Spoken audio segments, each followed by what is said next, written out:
Gujarat CM தான் எல்லாத்தையும் தெரியும். அதுக்கு பாதி பேருக்கு தெரியாது. அத்வானி தான் பிரைம் மினிஸ்டர் ஆக போறாரு, அத்வானி தான் பிரைம் மினிஸ்டர் கேண்டிடேட் டக்குனு சிஎம் மாதிரி மோடி வந்தார். அவங்க யூஸ் பண்ணி மோடியை டக்குனு ப்ரமோட் பண்றதுக்கு ஏற்றுக்க மாட்டாங்க, கட்சிக்காரங்க ஏற்றுக்க மாட்டாங்க. அவங்க மோடியை ப்ரமோட் பண்றதுக்கு பெரும்பாலும் நம்பினது வந்து சோசியல் மீடியா தான்.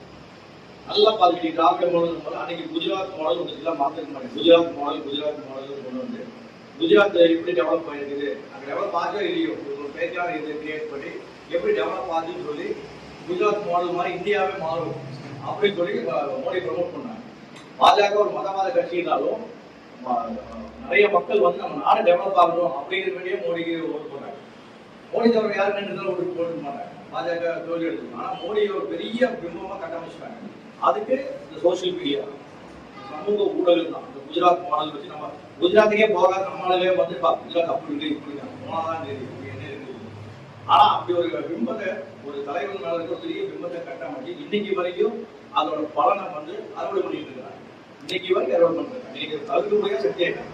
15 வருஷத்துக்கு முன்னாடி யாருன்னே தெரியாத ஒரு ஆளு குஜராத்தை தாண்டி இன்னைக்கு குஜராத்தோட சிஎம் யாருக்கா தெரியுமா? தெரியாது. அதே சிஎம்மா தான் வந்தது. குஜராத் சிஎம் யாருன்னே தெரியாது.